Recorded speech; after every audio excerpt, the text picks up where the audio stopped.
I have just come off delivering a workshop for my leadership community and clients, talking about meetings and how much of their calendar space meetings are taking up. And I know that it is a common problem. So I thought, let me jump on here, record a quick video with some of the key highlights from that workshop to help you reduce the amount of meetings in your calendar, but also to make the meetings that you are in more efficient and more effective. If we haven't met before, I'm Zoe Thompson. I work with leaders to help them to become more efficient, more effective, and build self-sufficient, confident, and resilient teams. So better leaders with better balance so that they can go home on time and take a week off, knowing that their team have got things handled in their absence. Zero work, zero stress, and zero guilt.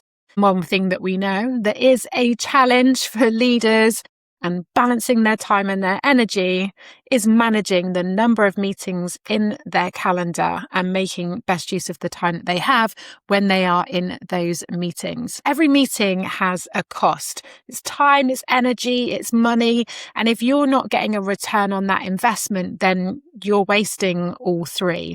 I was talking to the group today. I mean, when I was last in employment, it was pre-COVID. So as a senior leader, the meetings that I went to had to be considered very carefully because you had to book a room.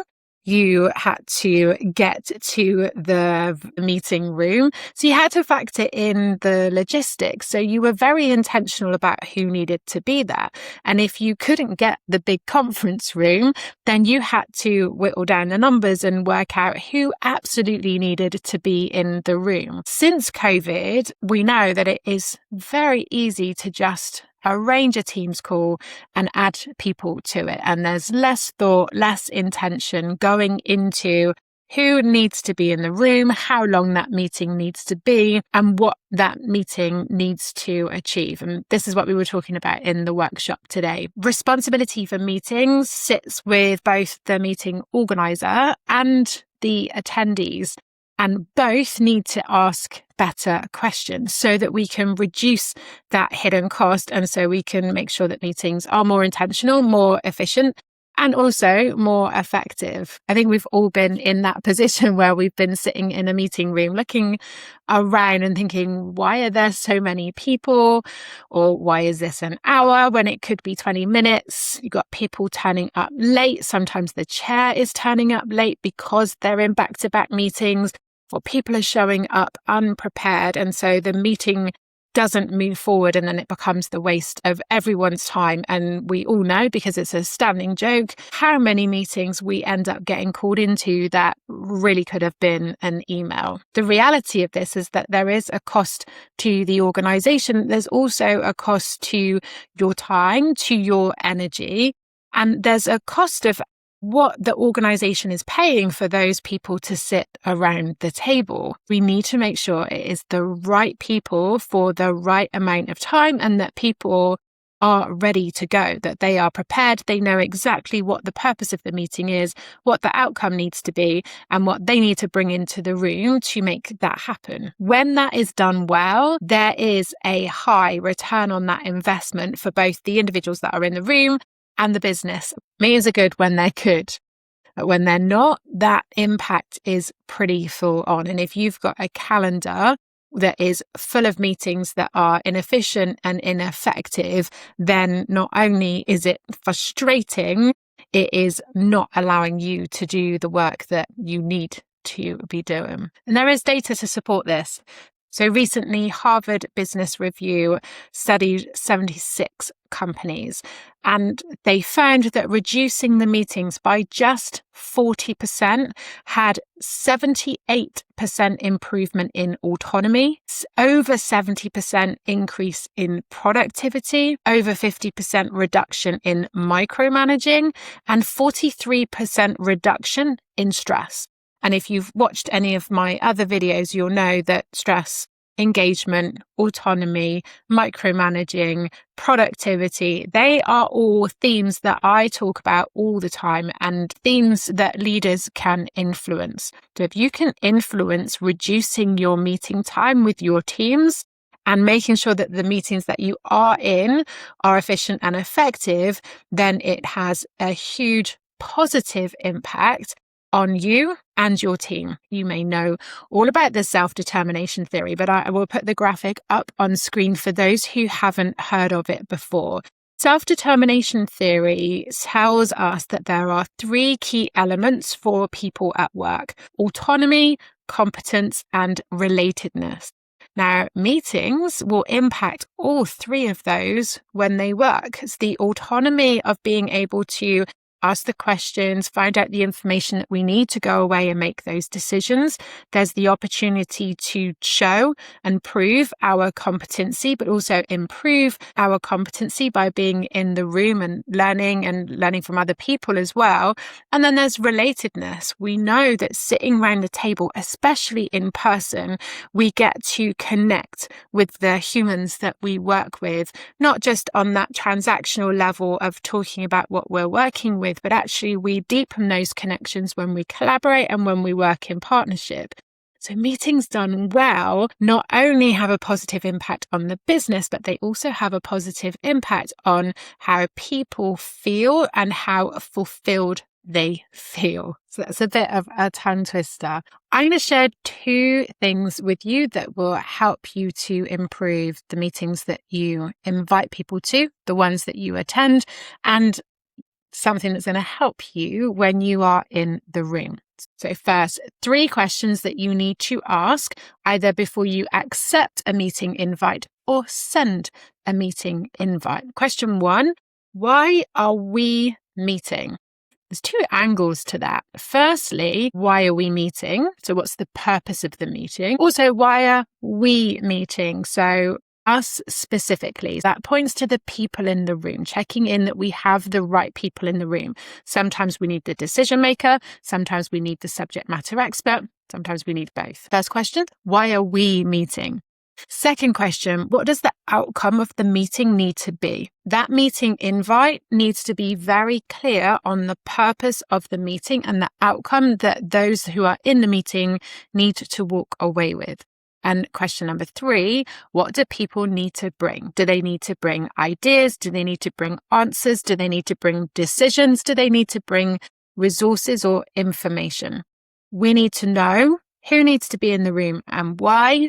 What is the decision or outcome and why is that important? We need to answer those 3 things before we send an invite and also before we accept an invite. Why are we meeting? What decision needs to be made?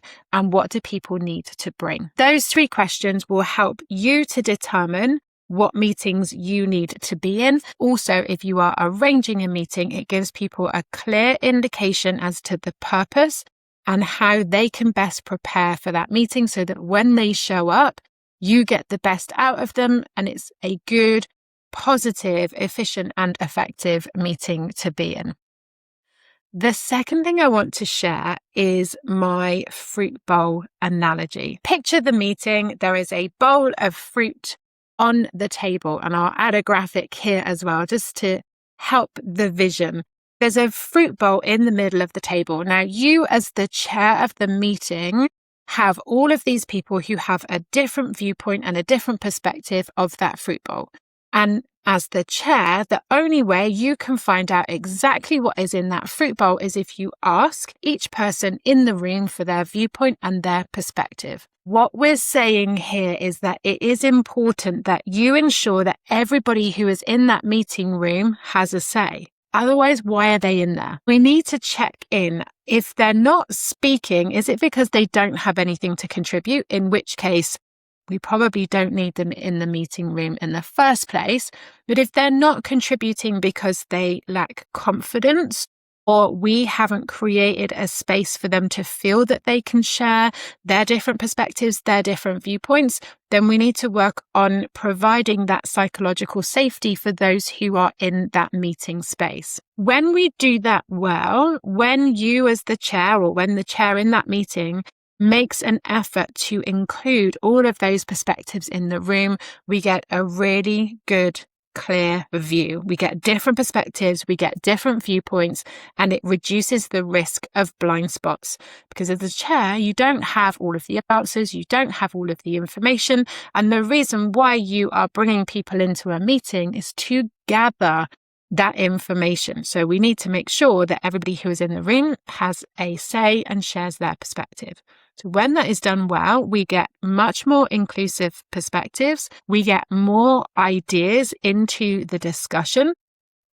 You get a healthy debate because people are able to offer a challenge with different perspectives, different viewpoints, and then we get better decisions because we've got more information to work with. In addition, when everybody in the room gets involved, there's shared ownership. People feel included, people feel part of that discussion, part of the decision. You get an increase in engagement and that momentum as well. So it means if we've got the right people in the room and the right people around the table and they're able to share their viewpoints, share their perspective, we get that diversity of thinking and we get inclusion of thoughts, ideas and perspectives. Not everyone needs to be everywhere, but we do need to make sure that if we are inviting people into the room, that we give them that space and we give them the floor to share the reason why we've asked them to be in the room in the first place. And people feel valued when their presence matters. So we know there's research to make sure that we reduce those meetings and we're reducing the meetings that are not important. And I'm sure if you had similar conversations in your workplace, you'd get similar answers. People want less meetings in general, and then the meetings that they do have, they want to be more efficient and more effective. Hopefully what I've shared in this video is going to help you to be able to do that. As I said at the beginning, this is a workshop that I ran for the leadership community. It is open. We have leaders from different industries and different positions. So if you would like that space where you can learn and you can evolve your leadership, then either comment where you're seeing this video and I'll send you some details, or head to the website and you'll be able to find the details on how to join the leadership community there. These are also open to the clients that I'm working with, and they all go into the leadership resource library, which is available so people can watch those videos back. If you want to find out more, let me know. But if you're drowning in meetings, if your calendar feels like it's running your life, let alone running your week, then try those two frameworks and I would love to hear how you get on. And before you go, don't forget to like, don't forget to share with somebody else who might find this useful.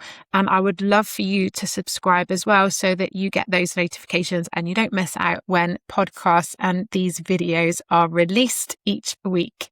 I'll be back again soon with another video on another topic that helps you to be a better leader with better balance.